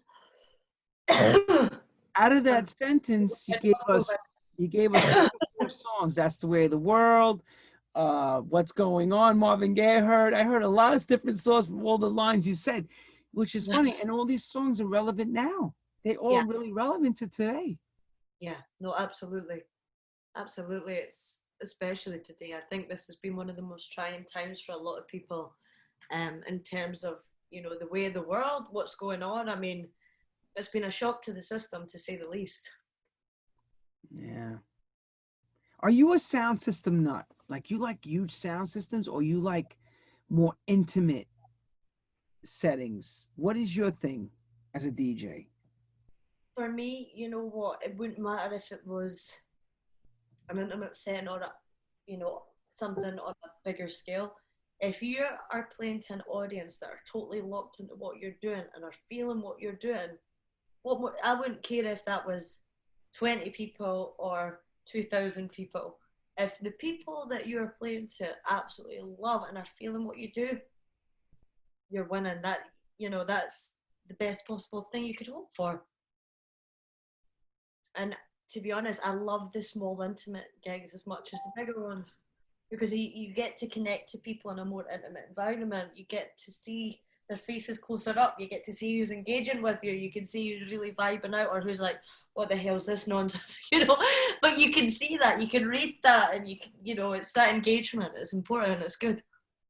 Connecting with the crowd, is that more important on an intimate level, or you like it also? Because I know you've done some of the bigger gigs. Any level, you should be connecting with the crowd. That should not. I don't think that the sight of that should ever be lost, determined based on the number of people that are there. Whether it's 2 people that have shown up to see you, or 200 or 2,000, if you're making sure people, if you're being true to yourself and playing music and the people are enjoying it, then you're doing the right thing. And that's the way I see it. Give us your best gig ever, Natasha Kitty Kat. Your biggest and best gig. Okay, well, there's been a few that have been stand out to me, but the gig that made me and has got me to where I am today and opened up all the opportunities, and I wouldn't be where I am today without it, was when I played the last ever Southport Weekender at Minehead, and it was in the Sunset Beat Dome. They were like, "Right, okay, we're going to give you a shot. You've got a shot to do it." And I remember being out there, and I was, oh God, it was nerve-wracking, but I was like, you know what, just go for it. And I remember playing my last song, which was Terry Callier, I Don't Want to See Myself Without You. And it has that slow build, and then it just goes bang. And I just remember the reaction of the crowd. And fortunately, one of my friends managed to capture that on video, and I always said, and this maybe sounds grim, but I always said, at the end of my life, if I could go back to one moment and recapture it in my mind, it would be that moment with the audience and that feeling, because it's so special to me and it's so sacred to me, and it's one of these things that whenever I hear that song, I'm taken back to that time, and it's something that's really close to my heart. And here's the other part. So we go from the great to the worst, and we've all had those. The worst? The worst despicable gig ever. What gig? Oh God. She said, this is dreadful. I remember it was a few years back. To be honest, I could not tell you the name of the club. I can't remember. I honestly cannot remember. But I remember it was somewhere in England somewhere, and I'd been booked for this club, and it was not my vibe. The thing is, they said, oh, we love what you do, and I was like, have you listened to the stuff that I play? Because this is not a match. The guys on before me was like boom, boom, boom, boom, boom, like absolute drivel, and then I had to go on, and the way it had been set up, it was just that it wasn't good. I could not tell you the name of the place, but I really didn't enjoy it. I'll tell you that much, and it was bad, really bad. How bad? Very bad. 10 out of 10 bad. 11 out of 10 bad. That's really bad. Really bad. Were they playing techno? They were playing techno before I went on, yeah. Oh my God. I was like, oh my God, if there's a hell, I am in it.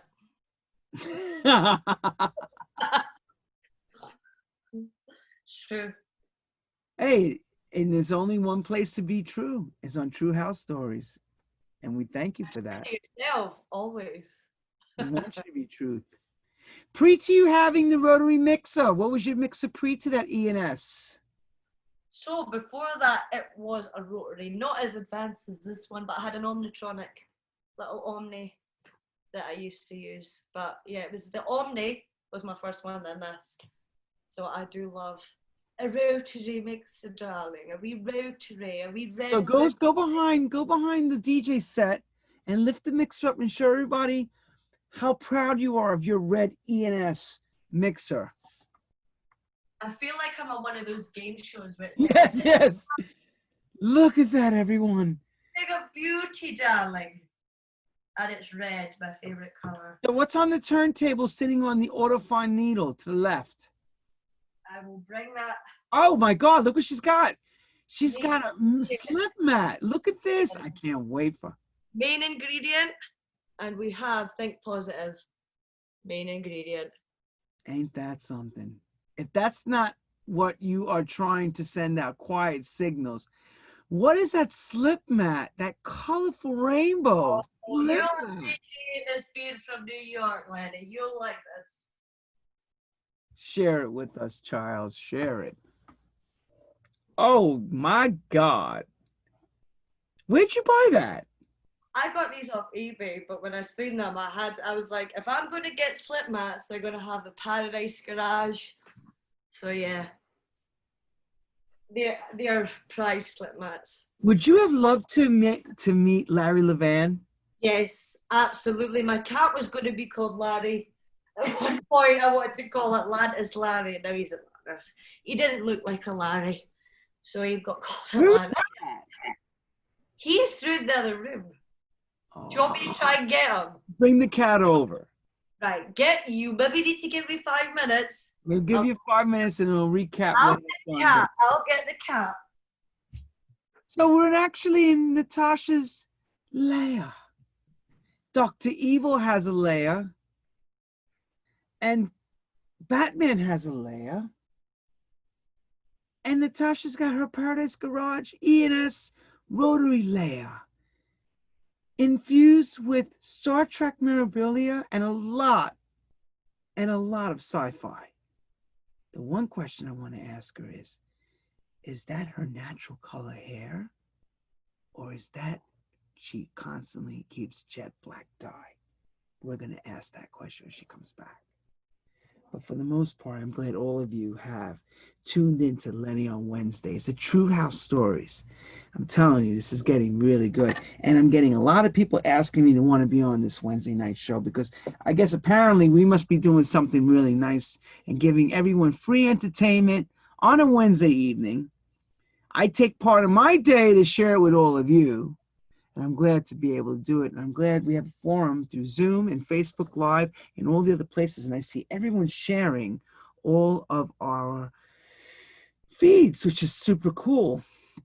And Natasha's a pretty cool cat. She's pretty cool. She's got some good stuff going on, and you know, Glitterbox has elevated her career, and she's been asked to play at many, many events. It's just sad that all of us right now are in the same situation, that thanks to COVID, we can't really travel anywhere. So right now we're using the time in a very positive, more think positive direction. You guys are coming out with some great questions. But I'll tell you, we've all had those bad gigs. I'll give you one that was mine. For me at my gig, one of the biggest, most important things, aside from playing, I like to make sure I have a fantastic dinner. So we went, I think it was this club in Germany. This gig was one of those gigs you want to forget, but for whatever reason I couldn't forget. We finally got there. It was 9 o'clock at night. It was in the middle of Germany. And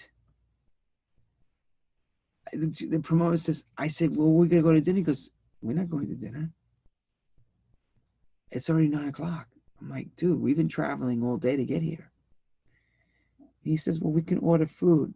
So there was something in German, right? Rische stock or something like that. It's beef and a brown gravy, basically a steak. So they get me the steak. It's in a styrofoam type of thing, like you go buy fast Chinese food. I remember taking the plastic knife and the fork and doing this. It's not cutting. I'm just sitting there and I'm like, I'm starving and I just can't cut through this meat. It was like you could have taken this thing, it was like leather. That was when it started. When I walk out after finish that horrible dinner, I walk outside and we walk over to where the club is, and the guy's playing fast GABA techno before me. I was like, this cannot be. This cannot be. What am I going to be able to play after this? So you want to talk about really bad gigs? That happens to be one of the worst gigs I think I've ever been on. Ah! Oh my God, look at the kitty cat. Oh my God. He's kicking me. But look, say hi to everybody, Atlantis. Atlantis. Hello. Hi.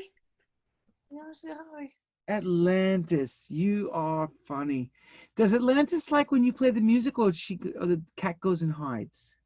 No, to be honest, he sits up on the bed and he observes. There he is. He was actually, you know what was funny? He was sitting near the door. I was like, come on, I had to get him. He's still there. Come on, are you being shy? Yeah, he's nice. Atlantis, do you like disco too? What do you favor? He's a disco cat. Disco. He's a disco cat. They see, it's funny because he's a Persian, and the breeder, when I got him, said, you know, they like country and western music. I was like, not gonna hear that in my house, but he seems to like disco. Don't you, Atlantis? Yeah, he's sitting quite happy. So I had gotten a question quietly while you were away trying to find the cat.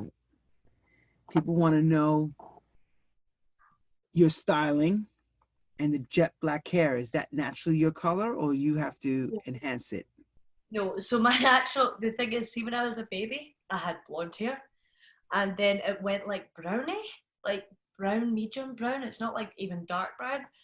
But when I was younger, in my early teenage years, this goes back to a lot of my influence. I've always, since I was little, I've always loved like Anne Rice and vampires, and you know, I loved the Addams Family growing up, and I seen Morticia. I was like, I want to look like that, and I've always thought that way since I was little. So jet black hair, I used to, when I was 13, 14, 15, I had a gothic stage, I think, that still lingered on in my style. I love all that. But yeah, I love a lot of vintage styles. Like I love Betty Page, hence the haircut. 50s, that sort of, I love a bit of that. I love a bit of the old Hollywood thing, a wee bit of, Vampira. She's my absolute gem. I love Vampira. She's one of the... Do you, for the stylings part, do you shop off the rack or you go to boutiques? What do you wind up doing? The thing is, I'm one of these people, like, I look for things specifically. There's certain times I'll shop off the racks, but to be honest, I'm not one of these people that follows like current styles. If I like something, I'll wear it any time of the year because I think it either suits me or I like the style of it. It's not a case of, oh, this is what's, you know, on trend right now, or this is what everybody's wearing, and I don't kind of operate that way. I'm like, you know what, I like that. I think that looks good. I'll go with that. I sort of play to the beat of my own drum jar, like that kind of thing. You know, I like what I like.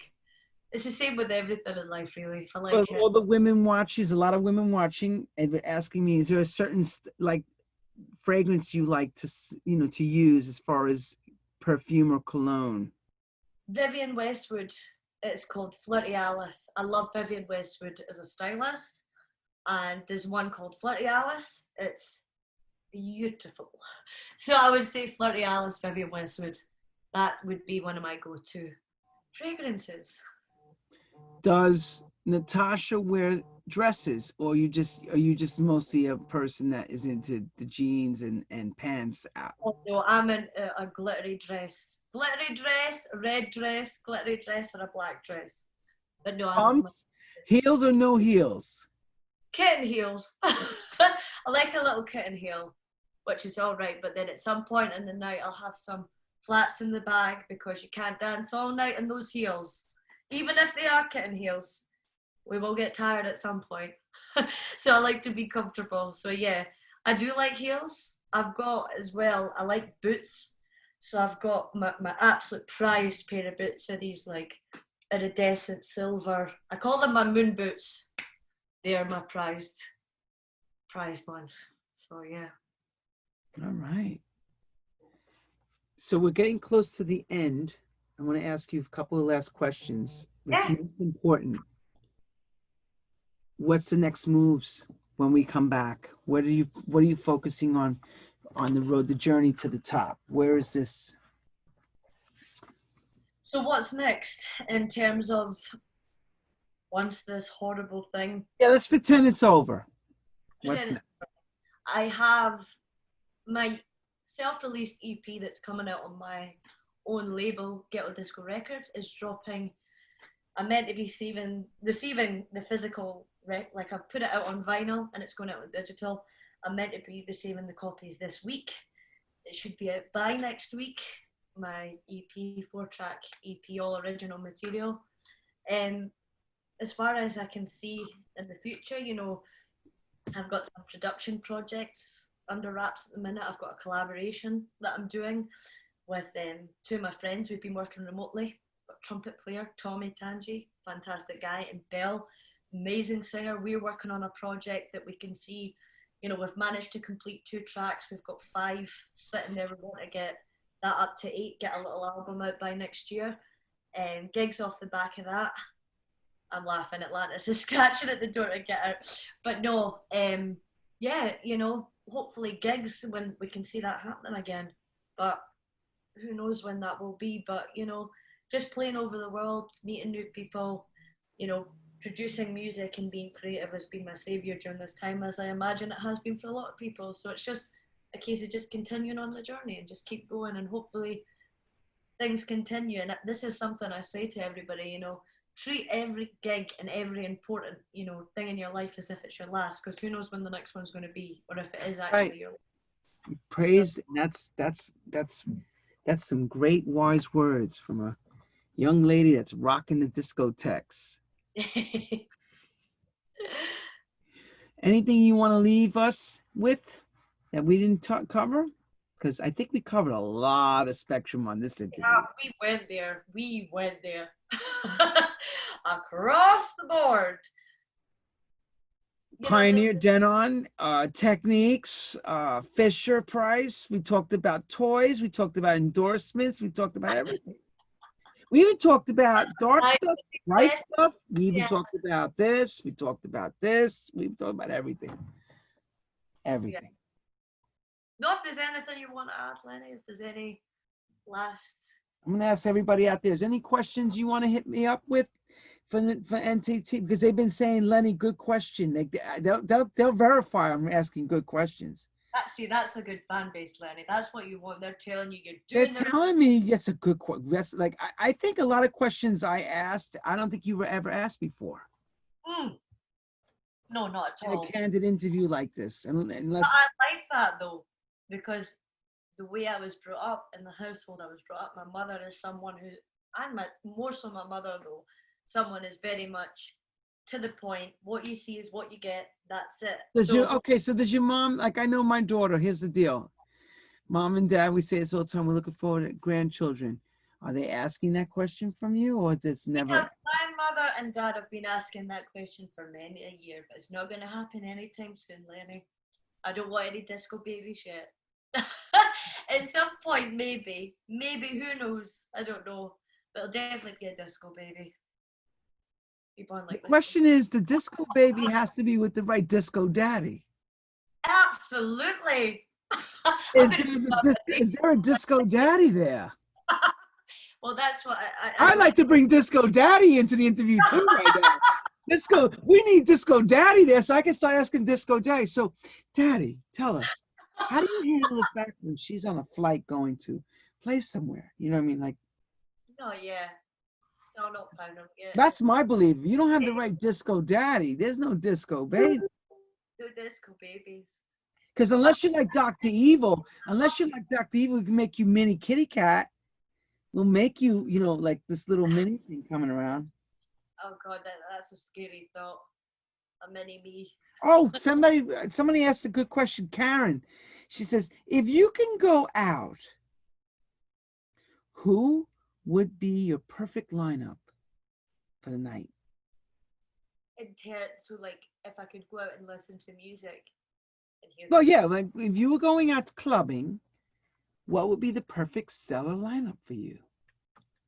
Obviously, Lenny Fontana would be on that bill. And I'm not bullshitting, I'm telling the truth. Wow. I love Red Greg. He's a fab disco DJ in the UK. Fantastic guy. Yeah, he's old school. He's a good guy. Sidar Bahar. Okay. That I really, really love. Sidar Bahar. Motor City Drum Ensemble. Another guy I really respect. Look, the thing is, my mind is cloudy. Let me think. Who else would I really want to see? DJ Harvey. Harvey is another one I find really, really cool because you never know where that's going to go. That guy is really inspirational. Yeah, that's a good line. Listen, that's a strong. I'm gonna tell you right now, that's an expensive lineup for the night already. You've already cracked the promoters' banks wide open to get all of us there. So here's another question. If you, DJ Silk wrote, how do you recharge yourself when and if you get in those unwanted moods? Oh, you know what? That is a good question. It can be hard. Something that I've recently started doing, believe it or not, is meditation and mindfulness. I've found it, especially during this period with lockdown, it's been a savior for me. So there's an app as well, if you're starting with this sort of thing called Headspace. And all it takes is like 3 to 5 minutes out of your day, just basic meditation, just refocusing and just, finding that inner calm, because the world is chaotic, especially when you're in the DJ lifestyle. You're living in the fast lane. You're going from A to B, you're going to different places, everything, blah. And you need to find that grounding and that sense of calm. And, mindfulness, meditation, that's how I do it. And it's something that's relatively new and recent to me, but my God, I am so glad I found it. It's such a good way to ground yourself and to give yourself some inner peace. And I would highly recommend it to anybody, whether you're a DJ or not. If you want to find that inner calm, then that's the way to go about it, I would say. That's a great, yeah. You know what? That's just basically a mental reset at that point. It is. It's like, imagine your brain as a computer. It's like rewiring your brain. That's the way I see it. Just perceive. Are you a firm believer of The Secret? I don't know if you know about that, where someone will project an image or project something that they really want, and is it obtainable? Have you ever been in that situation? So like the law of attraction. Right. thought kind of turns into actions, right?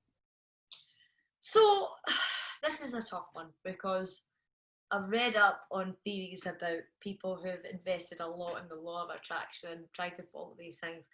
I do believe if you really want something, just have that tunnel vision, do what you need to do to get it. Whether that's the law of attraction, I don't know.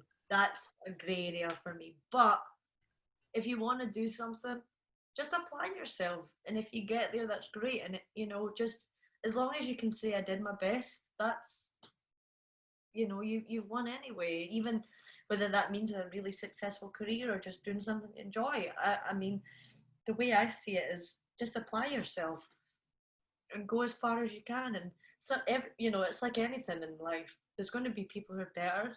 There's people that are going to be more successful. But as long as you're on your personal journey and you're doing what you need to do, then you're doing the right thing. Just follow your own path. As I said earlier, don't worry about other people. Just go on your own journey. Well then, you hear that, people? I sound like I'm wise and spiritual. I'm not at all. You hear that, everybody? Take it. Not at all. I'm telling you, project. You can get it if you believe in it, but you're gonna have to work hard for it. Natasha's learned the ropes from her start, her humble beginnings with her mom and dad. They've taken her under their wings, taken her out dancing, taught her the ropes, gave her the musical education, and the rest was up to her. She had all the basics to become the superstar DJ. I want to thank you